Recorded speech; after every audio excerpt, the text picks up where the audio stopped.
Bom dia, meus irmãos. Bom estarmos juntos para adorar o Senhor nesta manhã. Tem vários irmãos nossos que estão lá no retiro dos jovens, vários jovens e alguns conselheiros. Nosso pastor está lá também com a família.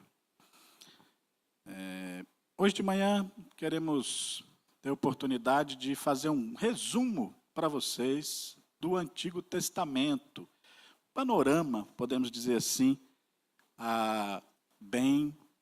resumido, obviamente, passando pelos períodos históricos do Antigo Testamento. Quem aqui já tem estudado o Antigo Testamento mais profundamente? Levanta a mão. Alguns irmãos têm estudado. Quem já fez panorama do Antigo Testamento? Ok, tem alguns irmãos que já fizeram. Isso é importante. Muito bem. Vamos ter uma palavra de oração, antes da gente iniciar. Oremos. Querido Deus, graças te damos por Jesus, nosso Salvador. Graças te damos pelo privilégio de estarmos juntos, reunidos como teu povo, comprados pelo precioso sangue do teu Filho, que foi derramado na cruz do Calvário para salvar pecadores como nós, comprados por esse sangue precioso. Ajuda-nos a corresponder tão grande amor, vivendo uma vida que agrada ao Senhor, com desejo de te servir, com desejo de te adorar e fazer a tua vontade aqui neste mundo, enquanto o Senhor não envia o seu Filho para nos buscar. Cuida de cada irmão, cada família aqui presente. O Senhor conhece as necessidades de cada um. Fortalece a fé do seu povo. Renova o amor de cada um por ti, pela sua igreja, pela sua palavra, pelas coisas do Senhor. Rogamos por aqueles que não puderam vir, que o Senhor venha cuidar deles, abençoá-los. O Senhor sabe o motivo. Também rogamos pelos jovens que estão ali no Arajara, pelo tempo ali tão precioso, pelos conselheiros que têm ajudado e abençoado nossos jovens grandemente, pelo pastor Carlos com a palavra lá, edifica os nossos jovens ali e os guarde. Também pedimos que o Senhor nos abençoe no tempo aqui do estudo da sua palavra. Fala aos nossos corações, em nome de Jesus. Amém. Abra sua Bíblia, por favor, para 1 Coríntios, capítulo 10.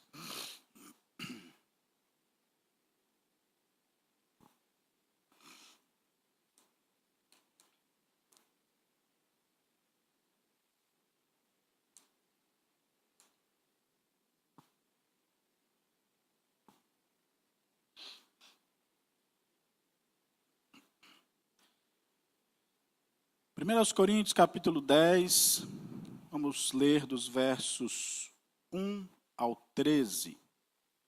Diz assim: Ora, irmãos, não quero que vocês ignorem que os nossos pais estiveram todos sob a nuvem, e todos passaram pelo mar, e todos em Moisés foram batizados, tanto na nuvem como no mar. Todos eles comeram do mesmo alimento espiritual e beberam da mesma bebida espiritual, porque bebiam de uma pedra espiritual que os seguia, e a pedra era Cristo. Mas Deus não se agradou da maioria deles, razão pela qual ficaram prostrados no deserto. Verso 6, bastante importante para o que nós vamos fazer. Ora, estas coisas se tornaram exemplos para nós, a fim de que não cobicemos as coisas más, como eles cobiçaram. Não sejam idólatras, como alguns deles foram. Conforme está escrito, o povo assentou-se para comer e beber, e levantou-se para se divertir. E não pratiquemos imoralidade, como alguns deles fizeram, e caíram mortos num só dia, 23.000. Não ponhamos Cristo à prova, como alguns deles fizeram e foram mortos pelas serpentes. Não fiquem murmurando, como alguns deles murmuraram e foram destruídos pelo exterminador. Estas coisas, verso 11, importante, para a revisão, estas coisas aconteceram com eles para servir de exemplo e foram escritas como advertência a nós, para quem o fim dos tempos tem chegado. Por isso, aquele que pensa estar em pé, veja que não caia. Não sobreveio a vocês nenhuma tentação que não fosse humana, mas Deus é fiel e não permitirá que vocês sejam tentados além do que podem suportar. Pelo contrário, juntamente com a tentação, proverá livramento para que vocês possam suportar. Amém? Então, o texto aqui em Coríntios, o apóstolo Paulo mostrando o propósito pelo qual o Antigo Testamento foi escrito. Não é? Nós temos lá no Antigo Testamento a promessa de Deus e no Novo Testamento o cumprimento da promessa de Deus em relação ao Messias, em relação ao plano de Deus para nós. O verso 6 de 1 Coríntios 10 diz: ora, estas coisas se tornaram um exemplo para nós, a fim de que não cobicemos as coisas más como eles cobiçaram. E o texto aqui vai mostrar, nós temos hoje o conhecimento do que foi escrito no Antigo Testamento, para que vivamos vidas que agradem ao Senhor. E podemos ver os exemplos que aconteceu ali, e fugir da cobiça e dos pecados que fizeram com que eles sofressem e recebessem as consequências. E ele vai relatar aqui alguns desses pecados, a partir do verso 7, a idolatria. E o povo de Israel, mesmo recebendo a revelação de Deus, tendo conhecimento de Deus, se deixaram levar pelos ídolos. Também vai falar da imoralidade, que muitos deles se envolveram, partindo por esse caminho e foram receber as consequências disso. Mas também o tentar a Deus, o colocar Deus à prova. Não é? E por último, a murmuração. São 4 pecados aqui que nós devemos tomar bastante cuidado e que todo o Antigo Testamento mostra para nós, escrito como exemplo para a gente fugir destas coisas que desagradam ao Senhor. A idolatria, a imoralidade, o tentar a Deus e a murmuração. Interessante como a murmuração está aqui em pecados como idolatria, imoralidade e o colocar Deus à prova, não confiando na sua palavra. E talvez alguns de nós podemos dizer: não, pastor, eu não tenho perigo não com a idolatria, não tenho perigo não com a imoralidade. Na verdade, todos os pecados têm perigo para nós. Idolatria no coração. Ídolos do coração. Às vezes pensamos que idolatria está relacionado só a imagens, mas vários textos mostram sobre ídolos do nosso coração. Também a imoralidade, o perigo de nos deixar levar por estas coisas e ainda de não confiar no Senhor. Mas acredito eu que nós devemos e somos muito passivos de pecar com murmuração. Na verdade, falta de contentamento com aquilo que Deus tem nos dado, com a nossa vida, com o nosso trabalho, com a casa que temos, com a comida, com filhos, com o marido, com a esposa. Meus irmãos, isso não é próprio daquele que é redimido por Cristo, ele deve fugir disso. E todos esses pecados trouxeram grandes consequências para Israel no Antigo Testamento. Pereceram, morreram.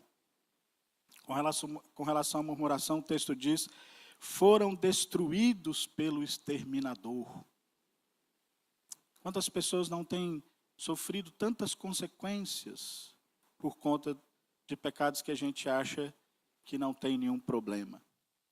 Às vezes criticamos a idolatria, a imoralidade, não tentamos a Deus, mas não somos contentes com aquilo que Deus tem nos dado. Independente disso, no verso 11 ele diz: estas coisas aconteceram com eles para servir de exemplo e foram escritas como advertência a nós. Então Deus nos deu toda a história, o progresso da revelação para cumprir o seu plano. E dentro disso, tudo o que aconteceu serve para nós olharmos aquilo que aconteceu e não incorrer nos mesmos erros, para fugir, como advertência que o Senhor Deus nos dá destes pecados, para nós que estamos aqui nesse tempo. E aí uma exortação, né? Pois aquele que pensa estar de pé, veja que não caia. Se nós estivéssemos lá no lugar de Adão, o que a gente faria? Eu já vi, né? Como é que Adão fez uma coisa daquela, não é? Ou de tantos outros personagens bíblicos. Aquele que está em pé, cuidado para que não caia. Por isso que devemos orar uns pelos outros. Sempre. Satanás está como um leão que ruge, procurando alguém para devorar. Então nós vamos fazer todo aqui um resumo da história do Antigo Testamento. E você vai memorizando aí os períodos da história de Israel, não é? Que é a história do povo de Deus e, logicamente, consequentemente, a história do Antigo Testamento. São 10 períodos para você memorizar aí, tá bom? O professor já deu a dica aqui. Primeiro período, Origens. O livro que trata desse momento é o livro de Gênesis. Nós temos vários livros no Antigo Testamento que falam sobre isso, os históricos, poéticos, proféticos, e também algum império que surgiu na época, Império Mundial, não é? Gênesis, embora está ali relacionado ao Pentateuco, também podemos considerá-lo como um livro histórico, né? Agora, na divisão é o Pentateuco. Alguns fatos importantes do período das origens, lá no Antigo Testamento, a partir de Gênesis 1, nós temos 4 grandes acontecimentos. Criação, Deus cria todas as coisas, cria o homem, cria a mulher, cria o universo, este mundo. Nós temos a queda, no capítulo 3 de Gênesis, a entrada do pecado no mundo, com a desobediência dos nossos primeiros pais.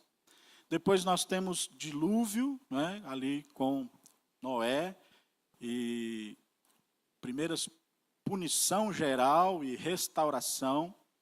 Depois, o surgimento das nações e a divisão das línguas com a Torre de Babel. Então é importante você lembrar disso, que nesse período ali, na história de Israel, nós temos criação, queda, dilúvio e nações. O próximo período, quem sabe qual é? Patriarcas. Nós temos aqui histórico, na verdade está aqui Gênesis junto com histórico, mas não é, né? Ele é histórico. Mas tem um poético, que é Jó. Então, Jó é considerado um dos livros mais antigos da Bíblia, talvez o mais antigo, né, a ser escrito.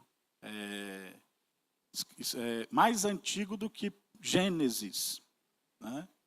E ele retrata um período lá dos patriarcas. Nesse tempo surgiu um império, o Império Egípcio, né? Você pode ver isso nas Escrituras.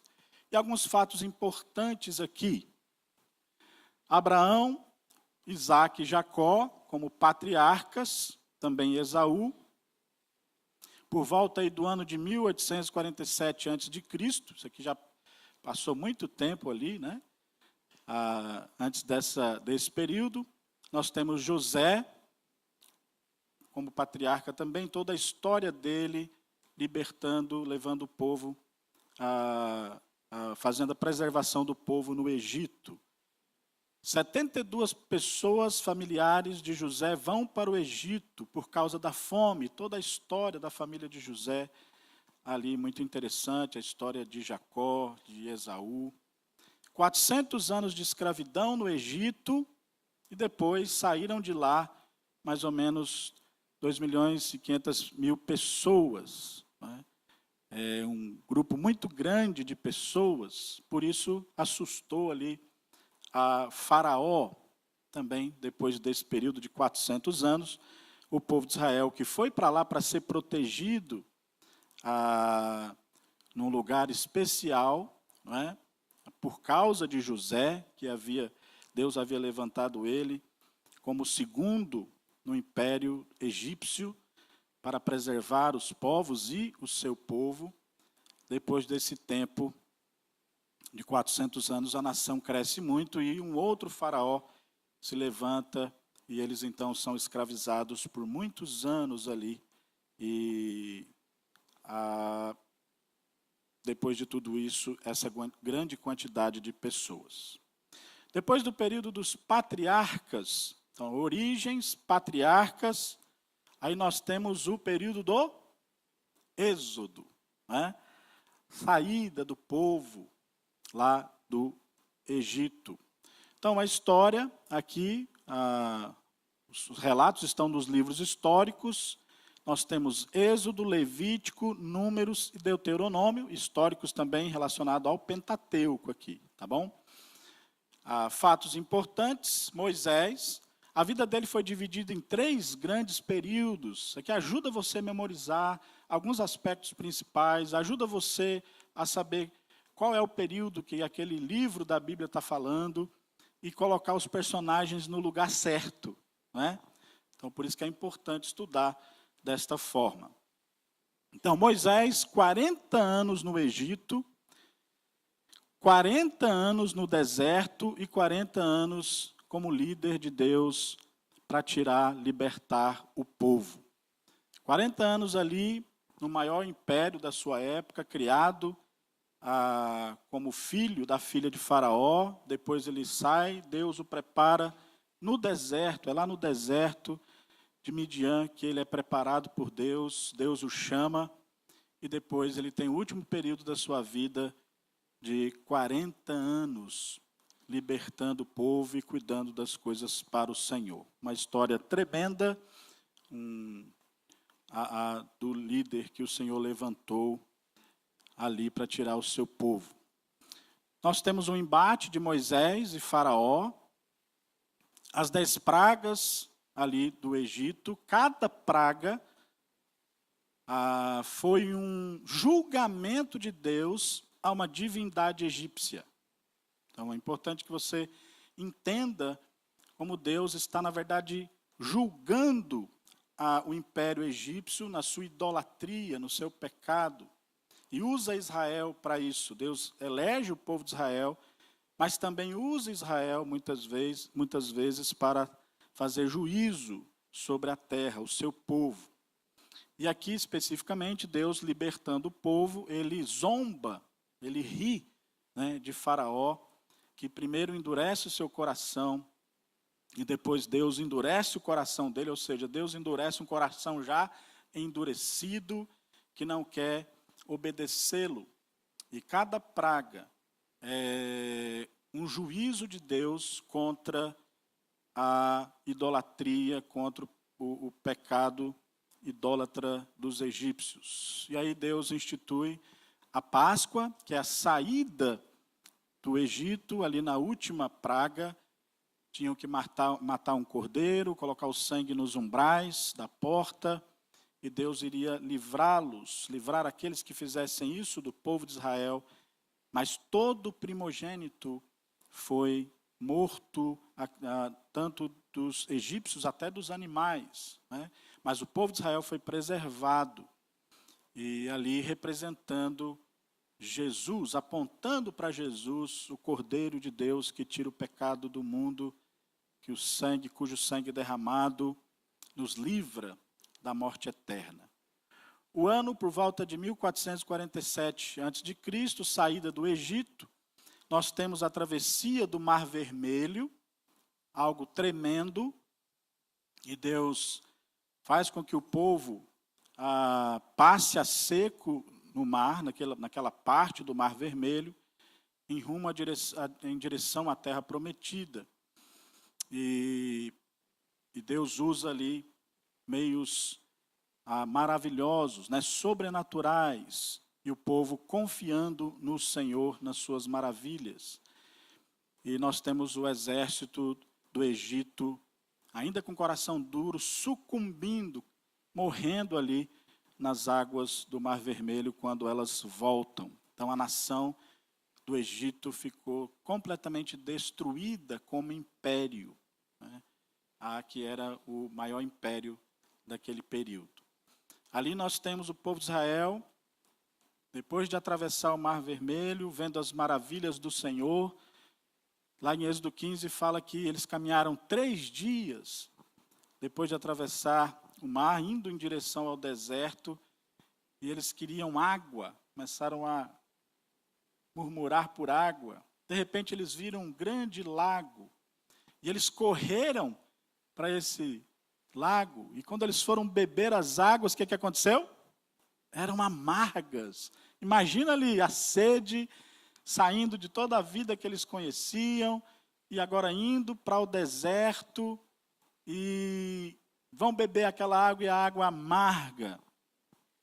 E interessante que o nome Mara, tem a ver com amargo, Ali eram as águas de Mara.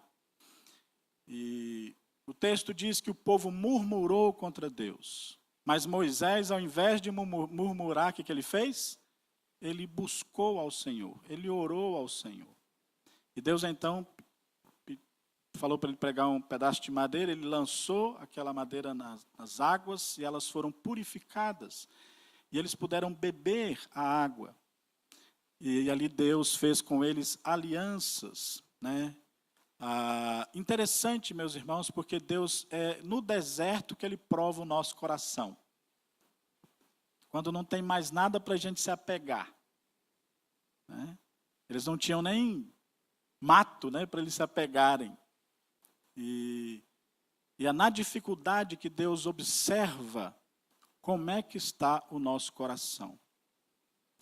E eles tinham visto tantas maravilhas. Deus destruindo um império, preservando os seus filhos. Mas a primeira dificuldade que eles passam, o que eles fazem? Eles não confiam. Deus vai dar uma solução. Não, eles murmuram. E foi assim a história de Israel pelo deserto, querendo voltar, lembrando do que tinha, mesmo sendo escravos numa vida miserável. Mas pelo menos tinham o que comer, era o que eles diziam. Lembrando muitas vezes dos alhos e das cebolas, da comida. Deus tinha muito mais para eles. Como é que nós nos contentamos sempre com a miséria, não é? Sendo que Deus tem maravilhas para nos dar. Satanás faz isso conosco. Ele faz com que as pessoas ficam escravizadas em prazeres transitórios e passageiros. Deus tem muito mais para elas, mas elas se contentam ali com a miséria. E o povo, Moisés intercede pelo povo, eles fazem aliança, Deus purifica a água, eles bebem, e logo em seguida que eles saíram de Mara, o texto diz que eles chegaram a um lugar chamado Elim. Elim tinha 12 fontes de água, 70 palmeiras. E meus irmãos, nós para chegarmos em Elim precisamos passar por Mara. É em Mara que Deus prova os corações. Mas Ele quer nos levar para Elim. É lá que Ele nos dá descanso, nos dá alegria. E nós não podemos perder a perspectiva do plano de Deus nesse sentido. De confiar nele mesmo quando as coisas não vão bem, quando nós achamos que está tudo perdido, não está. Deus bondoso, Deus que cuida, Deus que tirou eles da escravidão, o Deus que havia prometido para eles uma terra maravilhosa, iria cuidar deles, mas ele precisava ver o que está no coração. E Deus faz isso conosco. Nossas provas, momentos de tribulações, Deus prova o nosso coração. Ele quer levar você para Elim, mas você precisa passar por Mara. É assim que Deus faz. E nós precisamos ter a atitude de Moisés, de ao invés de reclamar, de murmurar, buscar ao Senhor. E ali eles ficam depois no pé do Monte Sinai, recebem a lei, instruções para o tabernáculo, estabelecimento de levitas e sacerdotes, sacrifícios e dotes, sacrifícios e ofertas. E temos aqui aquele momento triste da idolatria e do pecado, mas Deus é misericordioso e mais uma vez ajudar o povo. Então a gente vê murmuração, vê idolatria, vê imoralidade, muitas pessoas morrendo também por conta disso. Nós temos Cades Barneia aqui, 12 espias, lembra disso? E aqui, meus irmãos, para mim é um momento mais terrível, mais triste da história de Israel. Da saída do Egito até olhar para a terra prometida em Cádiz, 40 dias. E aí eles acampam, olham, manda 12 espias, e os espias voltam. Josué e Caleb falam da terra maravilhosa, que mana leite e mel, trazem os frutos. Mas os outros 10 espias, eles começam a murmurar, a falar mal da terra. A terra tem frutos sim, mas tem gigantes, tem pessoas, eles vão nos devorar.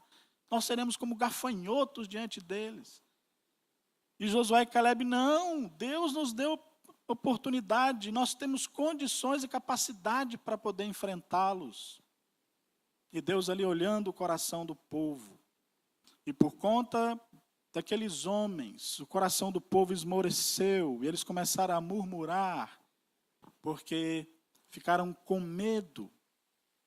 Por conta disso, meus irmãos, 40 anos rodando no deserto, para que aquela geração de incrédulos, de murmuradores, morressem. E a geração que ia ser levantada no deserto entrassem na terra prometida. Que preço! Interessante aqui a falta de fé, a falta de ver o que Deus quer para nós, de não confiar na sua palavra e de usar a nossa língua para poder esmorecer um povo inteiro. Quantas vezes nós podemos fazer isso, não é?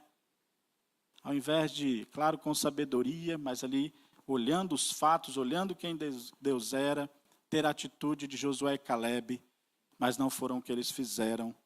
Eles usaram a língua para destruir, para poder trazer medo, para trazer falta de fé, dúvida, e o coração do povo tremeu. 40 anos ali. E nós temos ali Deus, o cuidado, enviando para eles o maná. Quem sabe o que significa a palavra maná?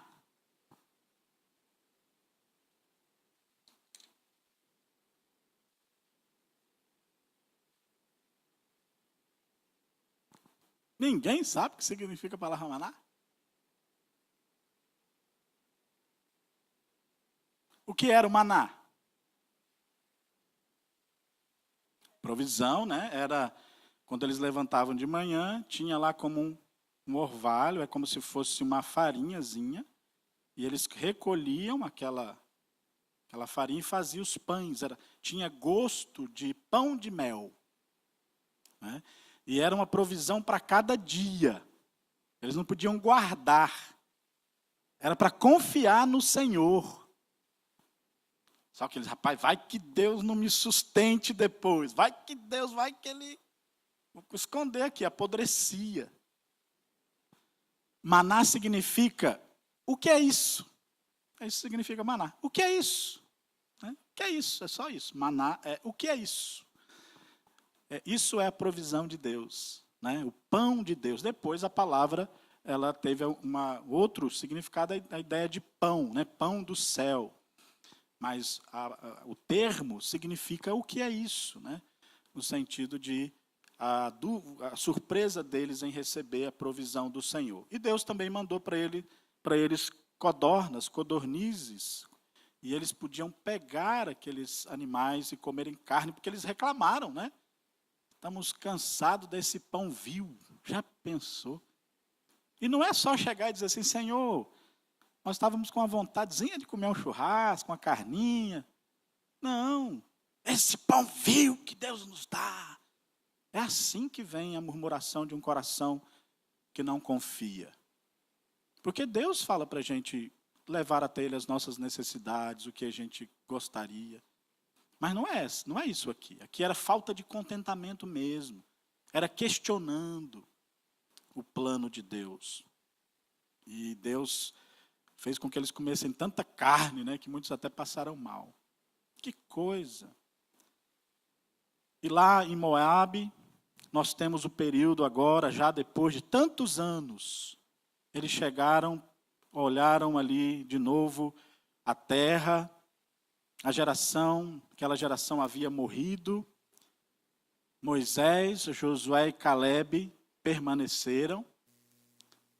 Moisés dá a eles a repetição da lei. Então, Deuteronômio é repetição da lei, vários aspectos que ele já tinha dado, e aqui instruções para aquela nova geração que não viu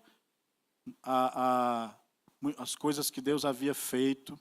Viu, é claro, Deus preservando eles no deserto de forma maravilhosa, com as vestimentas que não envelheciam, com as sandálias, com a nuvem que os protegia do sol, com a coluna de fogo que os aquecia à noite. O tabernáculo, a construção do tabernáculo era algo fantástico. Tinha o tabernáculo no centro e cada tribo estrategicamente ao redor do tabernáculo, não sei se você já estudou, e com as funções de cada um, de forma tremenda, e a glória de Deus descia no Santo dos Santos. Imagina os povos ao redor, naqueles 40 anos, ouvindo e vendo os que passavam, vendo aquela glória de Deus. Era para ser assim. Era para ser assim até lá no templo. A glória de Deus devia estar lá, né, e todas as nações passarem por ali e ver isso. Mas quando eles pecam contra o Senhor, a glória de Deus se vai, né? A Icabode, foi-se a glória por conta da desobediência deles mais tarde. E aqui, para receber a terra, tem esse momento, e aí, muito interessante, nós temos a morte de Moisés. Também, para aqui é outro trecho das Escrituras que eu acho extremamente triste, né? Moisés, ele não entrou na terra prometida. Só Josué e Calebe, daquela geração, entraram. E o motivo pelo qual Moisés não entrou foi porque quando Deus falou para ele falar com a rocha para sair água, num outro momento ele já tinha feito isso, ele bateu na rocha. Mas não é só isso. Eu lembro quando eu era adolescente, eu achava isso muito complicado. Eu falei, rapaz, Senhor, o Senhor não teve misericórdia de Moisés, né, teu servo. Ele só deu uma batidinha lá na rocha, né? Estava chateado com aquele povo cobrando dele. Mas quando você lê o texto, meus irmãos, não foi isso. Ali ele disse que ele estava dando água para o povo. O pecado de Moisés foi roubar a glória de Deus. Nós não podemos jamais roubar a glória de Deus. Deus diz que a sua glória, a minha glória, ele dizendo, eu não dou a outro. Né? Ele tem ciúmes, né? No sentido aí da palavra não pecaminoso, da sua própria glória. Por quê? Porque ele é digno dela. E Moisés roubou a glória de Deus. E interessante que Moisés tenta conversar com Deus sobre isso, ele diz, não, já falei com você que você não vai entrar. E ele morre antes de entrar na terra prometida. Isso nos ensina, meus irmãos, que Deus é sempre mais duro com quem Ele quer usar no momento.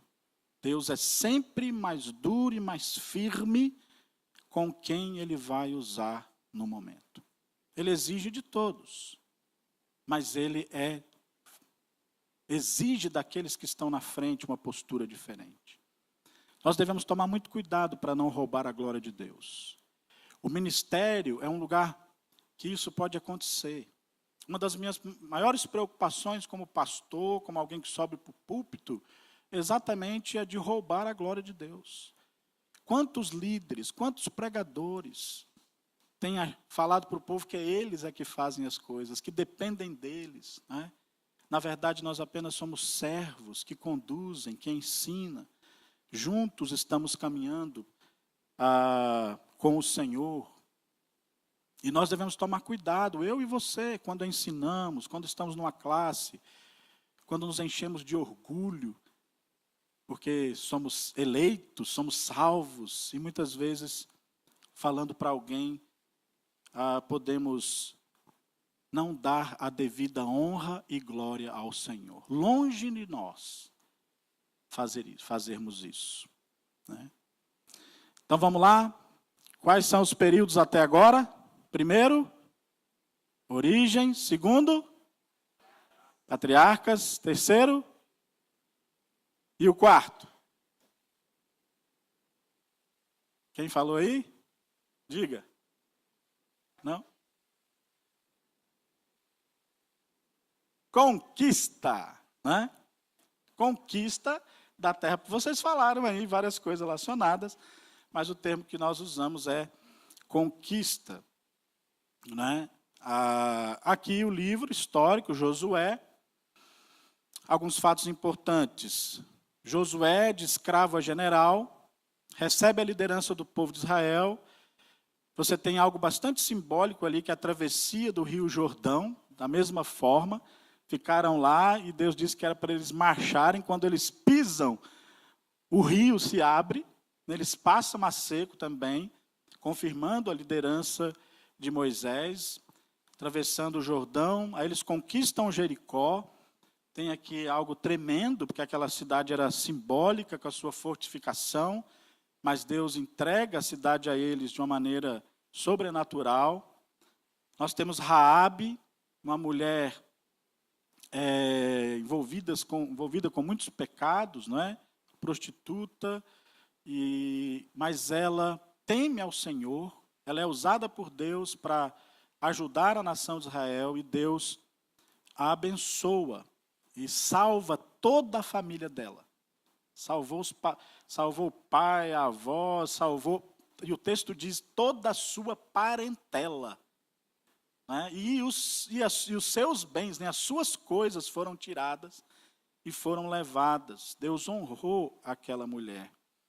No ano de 1407 a.C., Josué e Israel conquistou 7 nações durante 7 anos, centro, sul e norte. E a ordem de Deus era para que eles tirassem todas as nações. Eles não fizeram isso, ainda deixaram algumas nações que foram ali um problema para eles. Distribuiu as 12 tribos, e aqui mais uma vez quero mencionar Caleb, não é? Já agora com mais de 80 anos, com o vigor de um jovem, dizendo, aquela parte lá é minha, eu vou conquistar com a tribo dele, ele vai. É um homem tremendo de temor a Deus, de serviço a Deus, e mesmo depois de tantos anos, ele continua com o mesmo vigor, servindo ao Senhor. Um exemplo para nós, né, que durante a nossa caminhada com Cristo, não percamos o vigor de servir ao Senhor. E Deus tem usado não só os jovens, tem usado os mais velhos para nos ensinar, para ser exemplo para nós. Eu gosto muito de ouvir, né, sobre o que Deus tem feito na vida dos mais idosos. Tem muito a contribuir com o povo de Deus. E ali a nação é distribuída, né? E nós temos vitórias com obediência à aliança. Isso sempre vai acompanhar o povo. principalmente relacionado a várias alianças, a aliança abraâmica e a aliança mosaica, também chamada de aliança deuteronômica, lá de Deuteronômio 28, principalmente, e certas condições para o povo permanecer na terra deveria ser baseado na obediência. Então, vitória com obediência e aliança, e derrotas e consequências com desobediência e aliança. E aqui nós temos a derrota em Ai, depois que eles derrotaram a cidade de Jericó. A cidade de Ai, bem menorzinha, eles falaram, não, pode ir, vamos mandar só 3.000 homens, que é suficiente. Chegando lá, eles foram derrotados, sofreram, vários israelitas morreram. E o problema foi porque Deus havia dado a ordem clara. Não é para pegar nenhum despojo de Jericó. Ninguém pode pegar nada. Apenas o ouro, os utensílios de ouro vão para o tesouro da casa do Senhor. Mas não peguem nada. E Acã, ele pegou pratas, ele pegou uma capa babilônica e ele pegou uma barra de ouro. E ele escondeu dentro da sua tenda. E quando o povo de Israel foi derrotado contra Ai, a Bíblia diz que Josué rasgou as suas vestes, ele não acreditou naquilo ali. E ele começou a orar ao Senhor, ninguém confessava o pecado, e ele orou ao Senhor, e Deus fez com que mostrasse ali, mostrou para eles, diante de tudo o que eles fizeram, ali tiraram sorte, né, e caiu na família de Acã. E até o momento ele não confessou nada, né? Muito triste isso, meus irmãos, porque nós temos muitas vezes a ideia de que pecado é quando eu sou descoberto. Pecado é só quando me acham, me descobrem pecando. Não é. Pecado é pecado e desagrada a Deus, mesmo que a sua esposa não saiba, mesmo que seu esposo não saiba, mesmo que seus pais não saibam, que seu pastor, que sua igreja, que seu patrão. Deus sabe. E algumas irmãs vão lembrar dessa frase: um pecado escondido na terra é um escândalo aberto no céu. Né?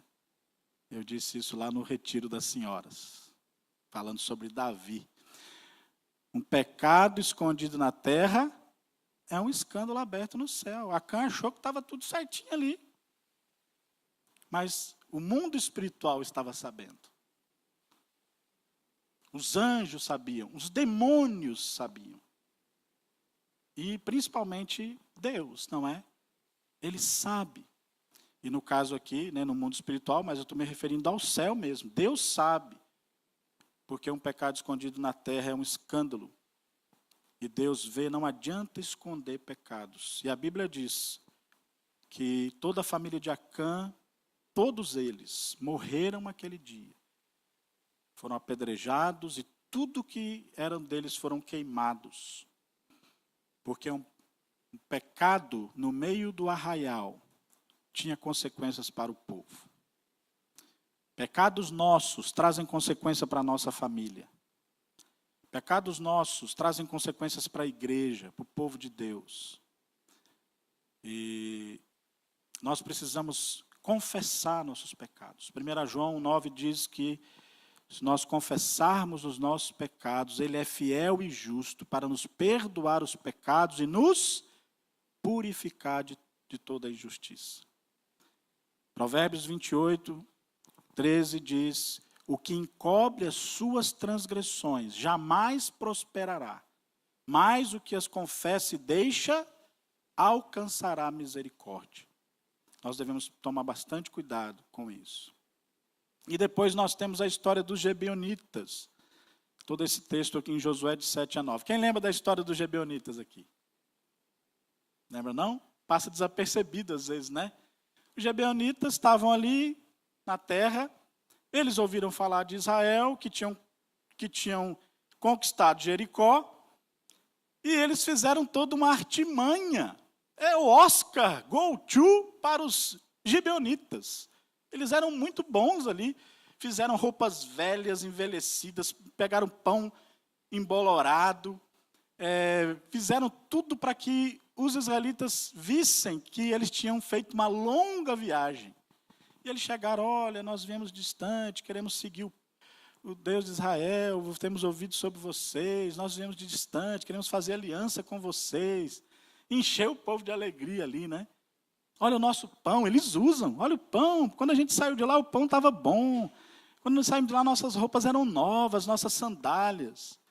E aí, os líderes em Israel acreditam na palavra deles, fazem aliança com eles, inclusive de não matá-los, não exterminá-los. 3 dias depois, eles descobrem o acampamento lá, a cidade dos Gibeonitas. E eles ficam horrorizados com aquilo. O povo caiu em cima dos líderes. Como é que vocês fazem uma coisa dessa? Fomos enganados. Mas algo interessante, eles tinham dado a palavra deles e eles permaneceram com a palavra deles. Meus irmãos, isso aqui nos ensina muitas coisas. Nós devemos tomar muito cuidado em tomar decisões precipitadas, sem avaliar, sem verificar. E o texto lá em Josué capítulo 9 diz que eles não consultaram ao Senhor. Fizeram uma aliança e não consultaram ao Senhor. Nós temos esse problema muitas vezes, para tomar decisões com relação à profissão, a namoro, a casamento, a um empreendimento. Muitas vezes é algo que a gente quer, é um sonho ali, mas Deus quer. E a gente não consulta ao Senhor e sofremos as consequências. Abra a Bíblia alguém, por favor, em Provérbios 19:2. Quem pode ler para nós, bem alto? Provérbios 19:2. Por favor, Renan.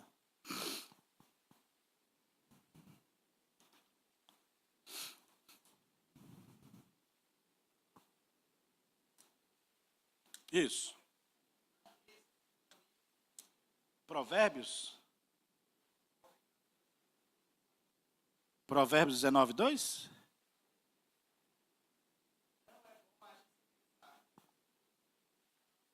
Está vendo? Não é bom agir sem pensar, e peca quem é precipitado. É um versículo que a gente deve gravar na nossa vida. Ouvir conselhos, tomar cuidado. Não é? E aqui aconteceu isso com a história. Próximo período de Israel, depois da conquista. Quem lembra? Juízes. Muito bem, está vendo? Você vai seguindo a história. Isso ajuda muito você a colocar os personagens no devido tempo e a entender como que se desenrolou ali os livros no Antigo Testamento. E aí nós temos os livros históricos de Juízes e Ruth, relatando esse período. Por volta do ano 1400 a.C., 400 anos de juízes, né? Juízes locais, nem todos os juízes foram para todo Israel.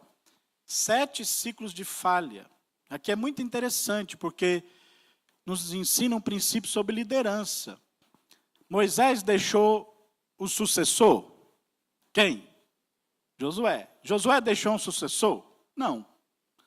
E aí você tem os príncipes de Israel, os líderes de Israel, mas sem ter alguém para dirigir o povo, e aí começam a ter problemas. E aí o que acontecia? 7 ciclos de falhas várias vezes. Cada juiz que Deus levantou para libertar o povo, eles passaram por isso aqui. Um momento de sossego, ou seja, paz, bonança, tudo certinho. Aí o pecado, paz, pecado, né? Sossego, safadeza. E aí, consequência do pecado, servidão. E aí, depois de sofrerem, servindo os povos que conquistavam o povo, que roubavam as suas colheitas, que levavam suas mulheres, eles suplicavam a Deus em arrependimento, e Deus então, pedindo perdão, e Deus então trazia salvação, levantando um juiz. Eu coloquei tudo com essa aqui para você ficar fácil de você gravar aí, né, didaticamente. Sossego, safadeza, servidão, súplica, salvação, né? E é interessante aqui a gente ver outros aspectos aqui, mas eu resumi nesses. E é assim com a sua vida, com a minha vida também. Quantas vezes a gente está tranquilo, está tudo bem, aí a gente começa a não ir para uma escola dominical, não ir para o culto à noite, a gente começa a não fazer devocional, né? Começa a desobedecer a Deus, começa talvez a cultivar de novo pecados que já estavam vencidos, vão cedendo a certas coisas, e aí vem a mão de Deus, vem as consequências, as coisas começam a desandar, e aí você se arrepende, pede perdão e Deus traz alívio. Esse ciclo de falhas dos juízes, irmãos, é um ciclo que mostra como nós somos imaturos.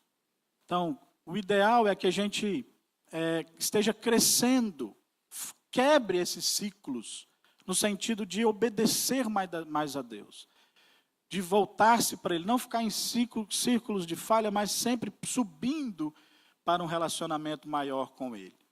E aqui nós temos vários acontecimentos, vários juízes, além de Débora, Gideão, Sansão, Eude, Jefté, com aquele voto. Nós temos Ruth, a Moabita, com Noemi e Boaz, aqui já entrando a história da aliança, da dinastia davídica e do Messias. Uma história muito bonita.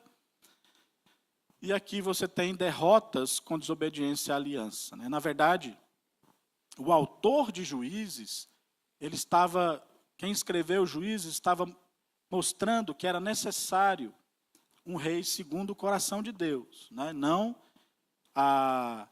Porque uma frase que marca Juízes é: cada um fazia o que era certo aos seus próprios olhos. Isso é terrível. Deus tinha o pensamento de dar um rei para o povo. Deuteronômio fala sobre algumas coisas que o rei devia fazer. Mas era diferente do que depois eles começaram a pedir. Porque a ideia era uma teocracia, Deus regendo o povo. Mas o que Deus ia dar para eles era uma monarquia teocrática. Ou seja, um rei humano sendo um regente, que era submisso a Deus. Por isso que uma monarquia teocrática. Mas eles queriam um rei como o mundo, como as outras nações. E aí nós temos alguns problemas relacionados a isso. Depois nós temos o período do Reino Unido. Vamos recapitular aqui? Primeiro, qual é o período?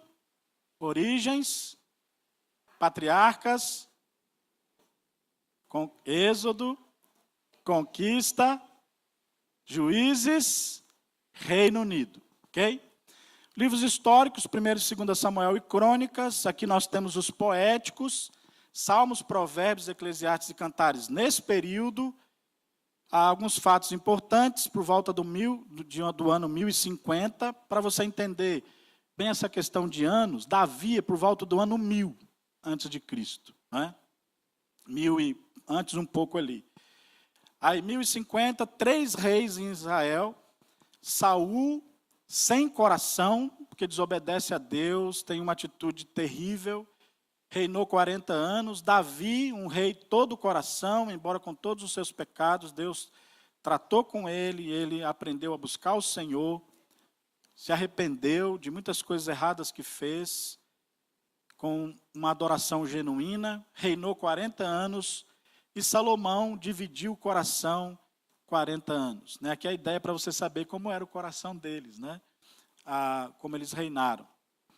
E dizem alguns estudiosos que gastaram cerca de 87 milhões de dólares para construir o templo, com que eles veem tudo que foi mencionado nas Escrituras. É muito dinheiro, não é? Muito dinheiro mesmo. 87 milhões de dólares, já pensou? Acho que não pode nem mencionar.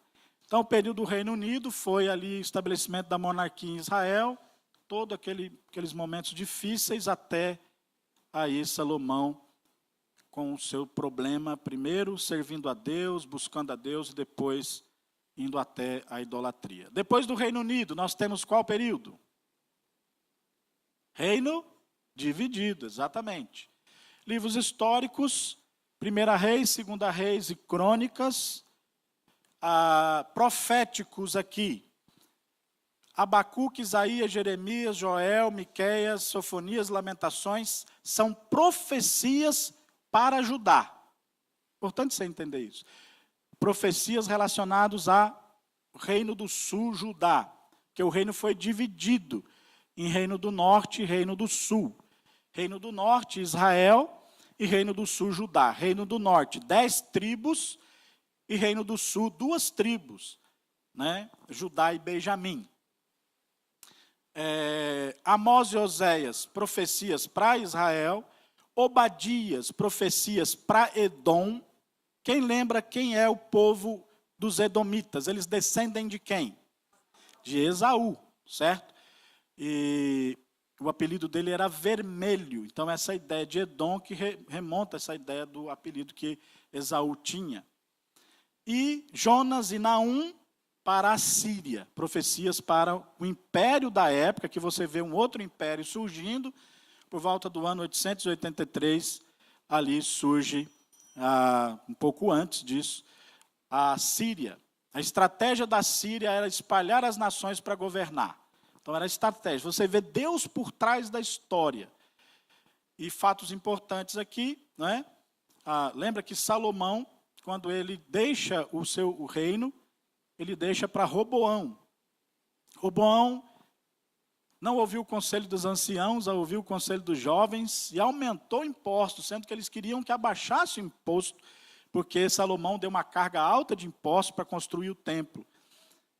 E os sábios, os anciãos disseram, alivia, o povo vai te amar, já construiu.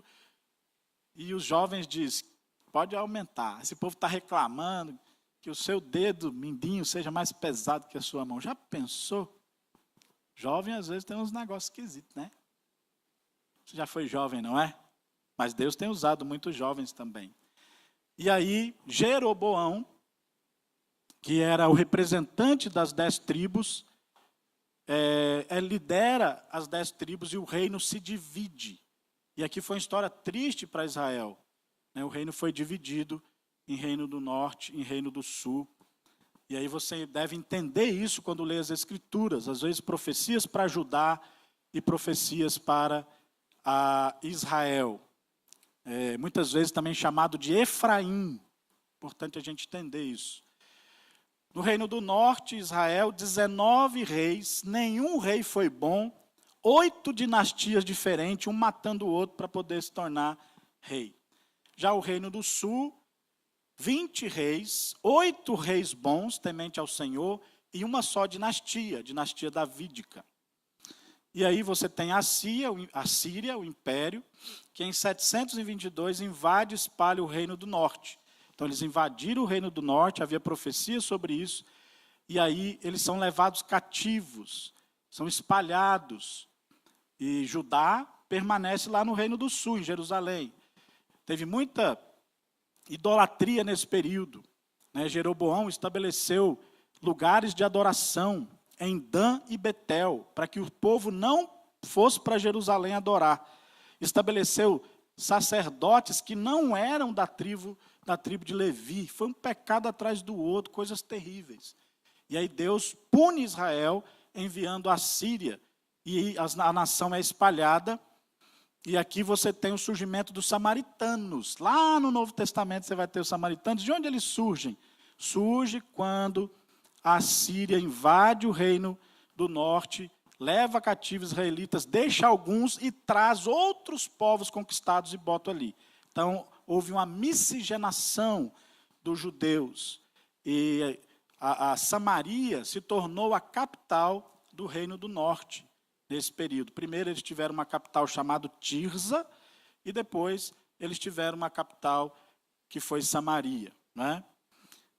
Próximo período de Israel. Reino dividido,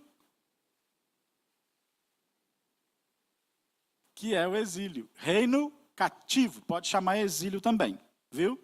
Só que agora exílio de quem? De Judá, porque Israel já tinha sido exilado. 110 anos depois, Deus trata com Judá. Né? profetas aqui, Daniel e Ezequiel, um império que se levanta e que destrói a Síria, toma o lugar da Síria, é o Império Babilônico. A estratégia deles era conhecer para controlar. Por isso que eles levavam, né, a Daniel e tantos príncipes, porque eles queriam instruí-los e também conhecê-los. Tinha essa visão. 3 deportações para a Babilônia, 606 Daniel, e alguns com eles, né, profeta das 70 semanas, o ano de 597 Ezequiel, 586 Jeremias, o templo é destruído, 70 anos de cativeiro, que é profetizado inclusive por Jeremias, né, e Ezequiel, 70 anos, e ali você tem o exílio da Babilônia, que foi terrível, foi triste. Por que 70 anos de cativeiro? Por que Israel passou 70 anos como escravos na Babilônia? E aqui não é Israel, viu? É Judá. Vocês lembram ou não? Não.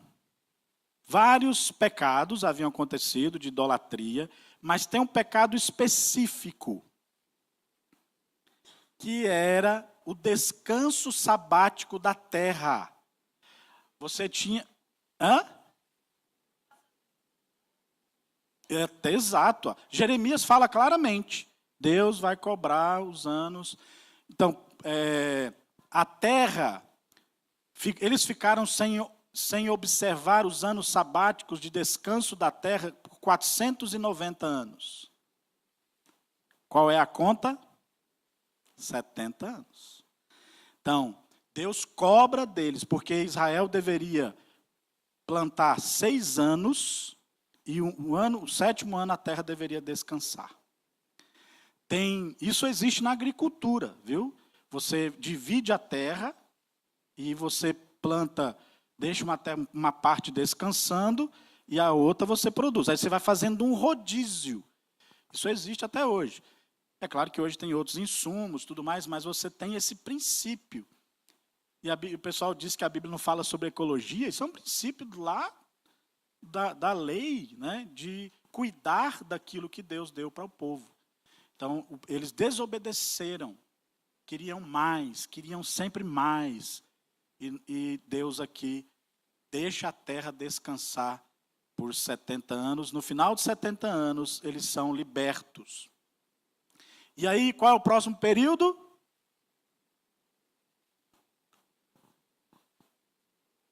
Volta do exílio, como a gente chama de retorno.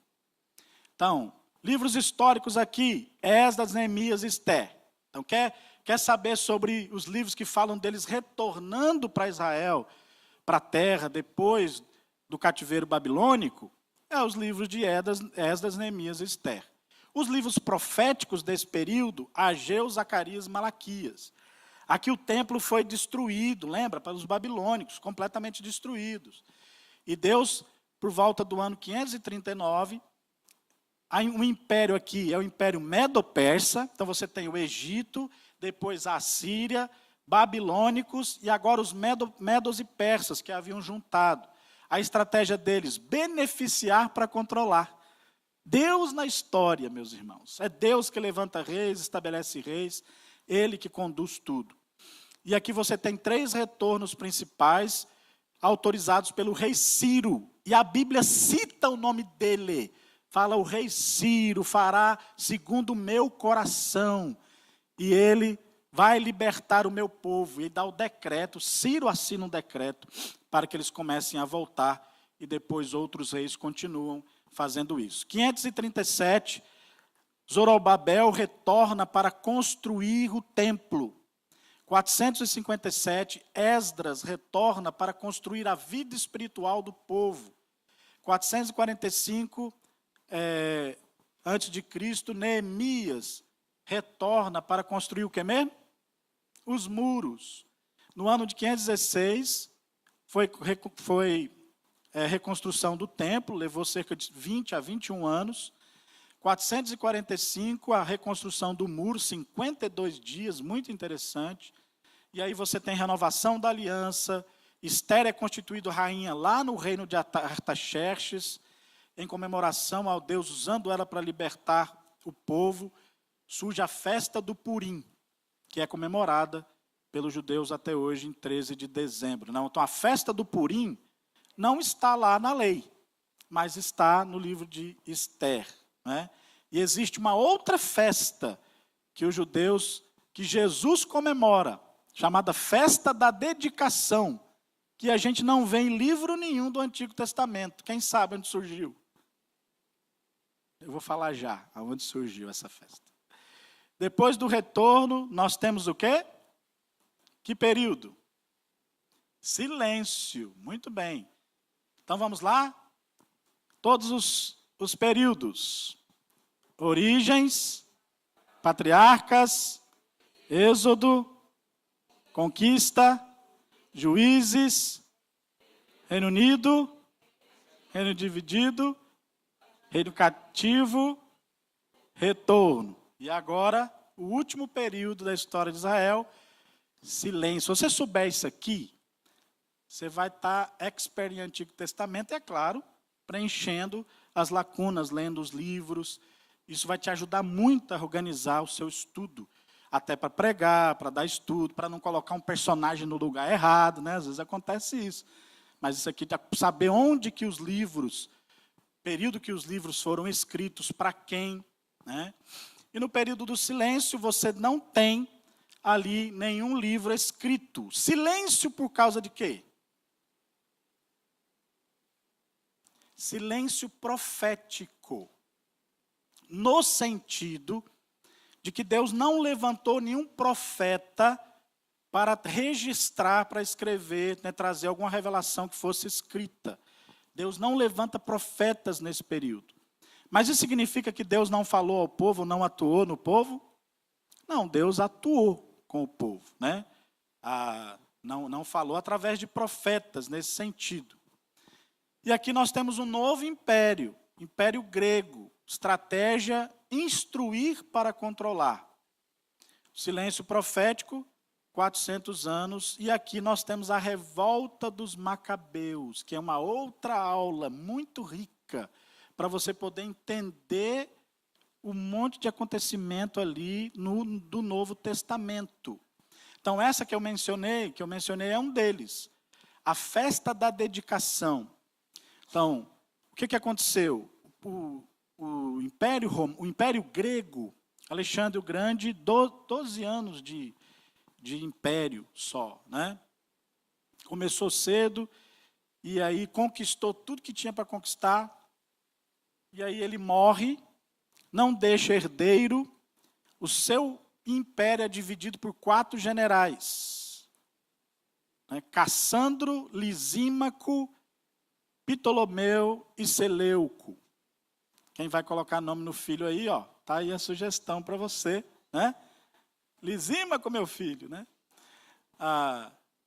E aí, a região ali do Egito e de Israel ficou dividida entre 2 generais. E esses 2 generais tomam conta de tudo, que foi Ptolomeu e Seleuco. Os Ptolomeus governaram o Egito, com capital em Alexandria, e os Seleucidas, governaram a Síria, com capital em Antioquia. E eles começaram, então, todo um movimento de helenização. Helenização tem a ver com o estabelecimento da cultura grega. E Jerusalém e a região de Israel ficou, no primeiro momento, para os Ptolomeus no Egito. E os Seleucidas da Síria sempre querendo aquela região. E eles não conseguiam, eram muitos embates. Até que eles conseguem, com um governante que foi mencionado por Daniel, que é um tipo de anticristo, chamado Antíoco Epifânio. Terrível. Ele era contra os judeus, ele queria a helenização a qualquer custo. Então ele proibiu que os judeus tivessem cópia da lei, ele proibiu a adoração no templo, ele sacrificou uma porco no templo, colocou lá como Zeus, passaram a adorar no templo Zeus. ele soube de uma senhora com os seus filhos que estava adorando a Deus, e ele mandou cozinhá-las num caldeirão de água fervendo, de óleo fervendo. Ele era desse tipo de gente. Obrigava os judeus a competirem nos Jogos Olímpicos, e era terrível, porque era para competir nu. Né? Os gregos faziam isso, eles competiam completamente nus, e era uma coisa absurda para o judeu fazer.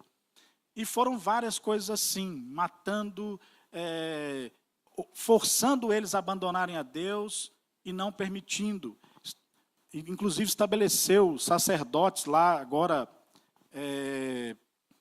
contra Deus, né? Adoradores de Zeus, sacerdotes pagãos e ímpios. E aí tinha um homem, um sacerdote da cidade de Modim, chamado Matatias Asmoneu, da família dos Asmoneus.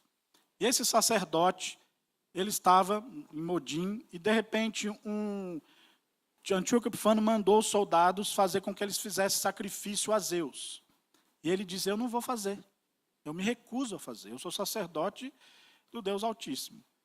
E aí um colega dele, para poder apaziguar e não morrer, porque eles iam matar todo mundo, resolve fazer o sacrifício. Matatias Asmoneu mata esse sacerdote, mata todos os enviados de Antíoco Epifânio, pega os seus filhos, eram 5 filhos, e vão para o deserto da Judéia, e ali começa a resistência chamada Revolta dos Macabeus. Ele tinha um filho que o sucedeu, chamado Judas Asmoneu, que tinha um apelido, Macabeus. Quem sabe o que é Macabeu? Macabeu significa martelo. Macabeu é martelo. Ele era o martelador, o Judas martelador. E ele que fez todo esse motim de resistência contra os gregos, né, os seleucidas, e ele conseguiu, através de guerrilha, e muitos se juntaram a eles, e eles conseguiram, depois de um período, reconquistar Jerusalém, reconquistar o templo, purificar o templo, e aí surgiu a festa da dedicação. Isso tudo no período do silêncio, né? Isso já perto ali, volta do ano 300 e poucos, 200 e poucos antes, 100 e pouco antes de Jesus vir. E aí essa festa da dedicação, o João fala sobre isso. Jesus estava caminhando no pórtico, no templo, durante a festa da dedicação. Essa festa não é mencionada nas Escrituras, mas é um fato histórico que aconteceu no período do silêncio, quando Judas Macabeu e seus irmãos purificaram o templo e destituíram o governo de Antíoco. E aí eles conseguiram, de fato, ter um reino de Israel restaurado por cerca de 100 anos, mais ou menos, mas por intrigas familiares, sucessão de irmãos, eles perdem isso. E Roma agora começa a tomar o governo, né, ampliar, e aí um descendente de Esaú, um edomita, amigo dos romanos, casa com uma das filhas, né, bisnetas de Matatias Asmoneu, e começa a fazer parte da família. O nome desse homem é Herodes o Grande. E aí esse homem foi terrível para os judeus também. A única coisa boa que ele fez foi a ampliação do templo, né, de Jerusalém. E por que Herodes mandou matar as crianças? Lembra? Quando ele recebeu os sábios? Porque ele acreditava, ele vivia assombrado que um descendente dos Macabeus poderiam requerer o trono. Quando eles ouviram que o rei dos judeus havia nascido, ele descobriu que era Belém e mandou matar as crianças de lá, porque ele queria exterminar para não ter o perigo de perder o trono. Né? Muito bem, vamos lá? Origens, vocês agora.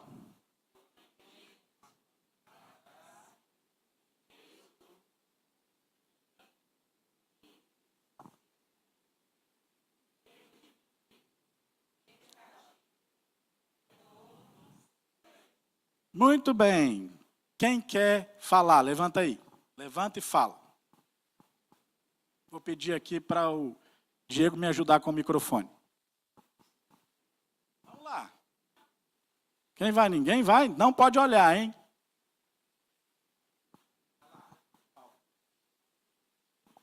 Agora que o senhor falou desse período de silêncio, dessas coisas que aconteceram, dá para entender o temor dos romanos de ter revoltas, né, em torno de Jesus. Então, Jesus era perigoso porque eles tinham medo de que aquela multidão se revoltasse e fizesse a mesma coisa que os macabeus fizeram com os gregos, né?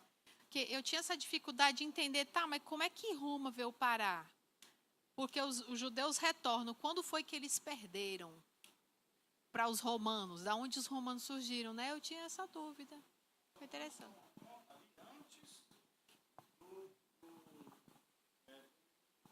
Período do Novo Testamento. Quando Jesus já está, você tem que os romanos tomando conta. Então, é nesse período que surge. Os romanos começaram a crescer o império e ele vai e tem a província lá da Palestina, Israel. Israel sempre tem motim, sempre teve motim. E no ano 70, os romanos, então, mandam um exército lá para coibir o motim que havia se levantado naquela região, que historicamente era difícil. E aí é onde eles destroem o templo, destroem os judeus e a nação ali é completamente espalhada. Você tem caras espalhados para todos os povos, mais uma vez com consequência do pecado. Roma aprende com os gregos que você não deve mexer com a religião dos judeus, que aí vai dar ruim. Tanto é que no Novo Testamento a gente vê que o romano ele respeita. Não, isso daí é coisa da lei deles. Não vamos nos meter, né? Os romanos, eles tinham quantos deuses a pátria romana conseguisse abraçar? Então, Jesus de Nazaré, que havia, era mais um. E eles fizeram isso. Entende? Tanto é que eles tem até algumas leis que eles fazem para permitir a adoração de judeus e, consequentemente, depois a adoração da igreja. O problema é que houve um período em Roma que era a adoração ao imperador. A adoração ao imperador, você podia adorar o Deus que você quisesse, mas você tinha que adorar o imperador. E aí começaram a ter problema, porque os cristãos não se submetiam à adoração ao imperador. Então era César é o nosso Kyrios, é o nosso Senhor. Lá em Romanos capítulo 10, 9 e 10 diz, né? Se com tua boca confessares a Jesus como Kyrios, e em teu coração creres que Deus o ressuscitou dentre os mortos, será salvo. Ou seja, o nosso Kyrios, aquele que maior de todos, que nós devemos nos submeter, é só Deus. Não é César, não é ninguém. E Paulo está escrevendo para Romanos aqui, né? Então é interessante toda essa questão da adoração. Muito bem, eu tenho um bis aqui para dar para quem levantar aí e falar os períodos históricos. Vamos lá? Quero ver. Ei, minha gente, tente. Olha aí a bolinha.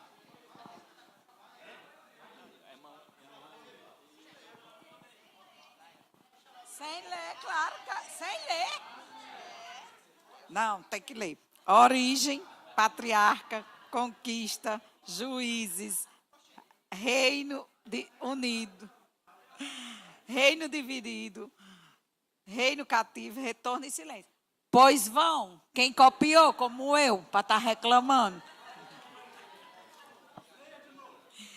Origem, patriarca, conquista,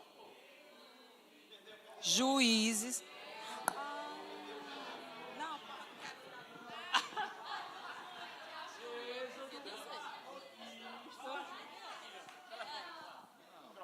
Origem, patriarcas, êxodo, conquista, juízes,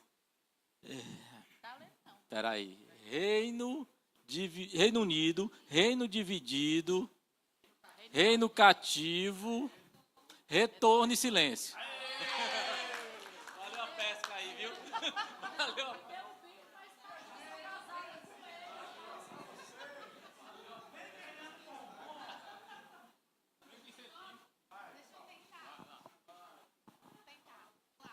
Vou pela a história, a ordem, né? Oh, história, a ordem. Conta, Waininha. Conta pra mim. Vai, conta. Vamos lá. Origens, patriarcas, Êxodo. Peraí, viu? Êxodo, conquista, juízes, Reino Unido, reino dividido, reino cativo, retorno e silêncio. Quem mais?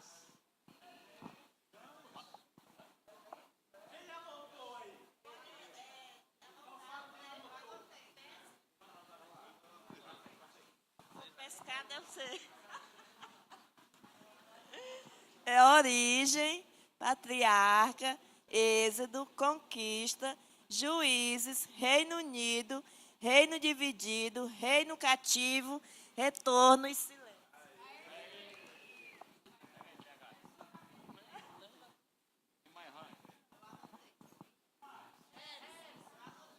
Vai, Reguinho, vai, vai.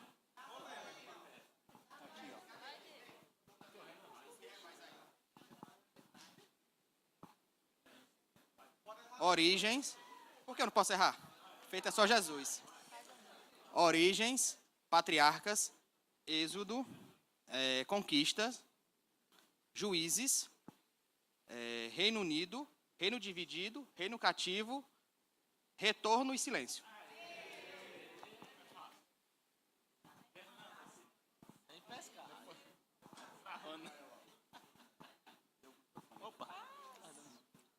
Vamos ver se eu lembro sem olhar. Origens. Já esqueci. Patriarcas. Êxodo. Conquista. Juízes. Esqueci.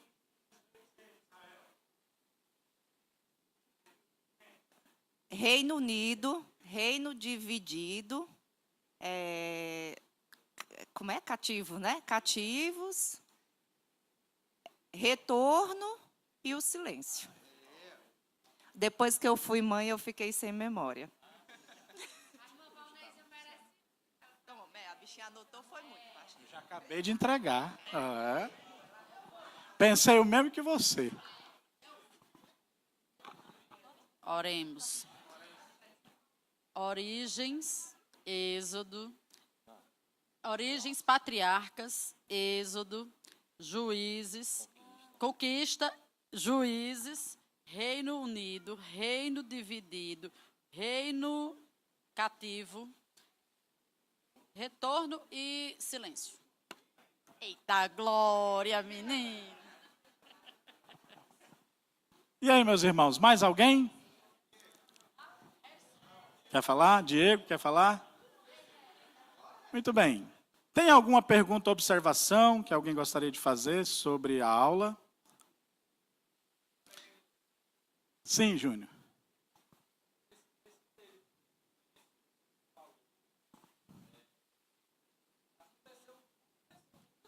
Muitas coisas.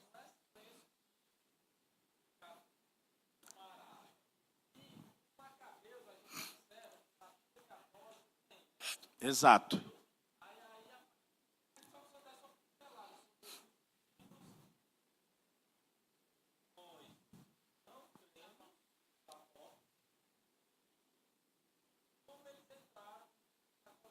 Ok.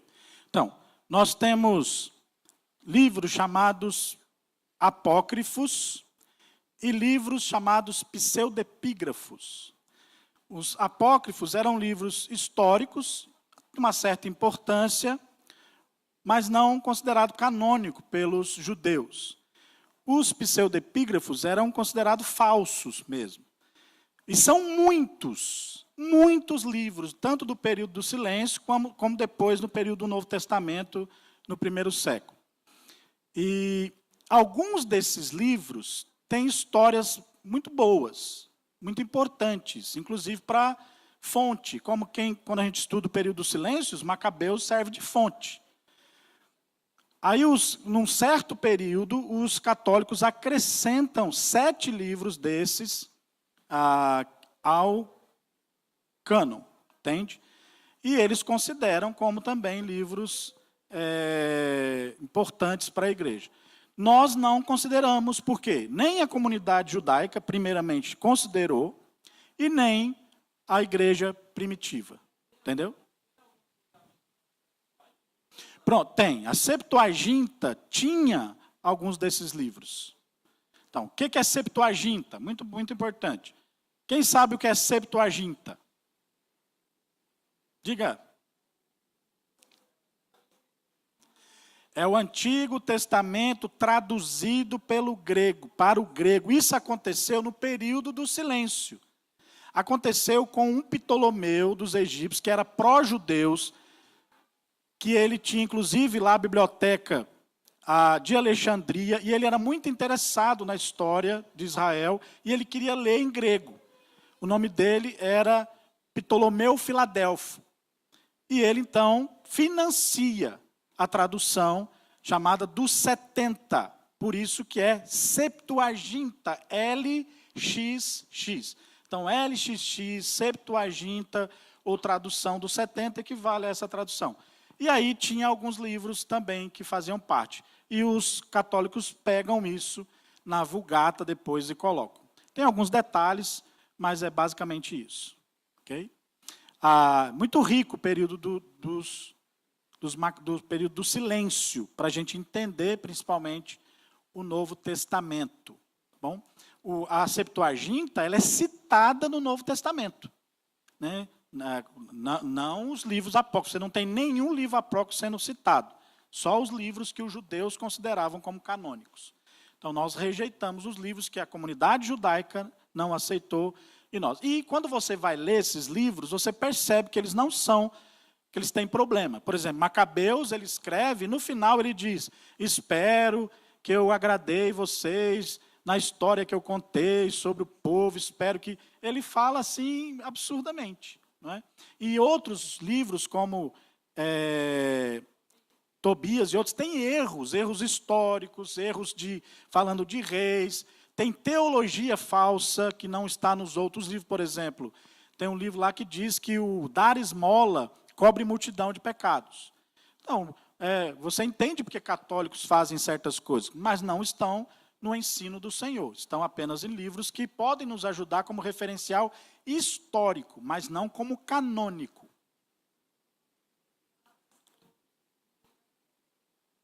Uhum. Onde eles tiram, principalmente, né?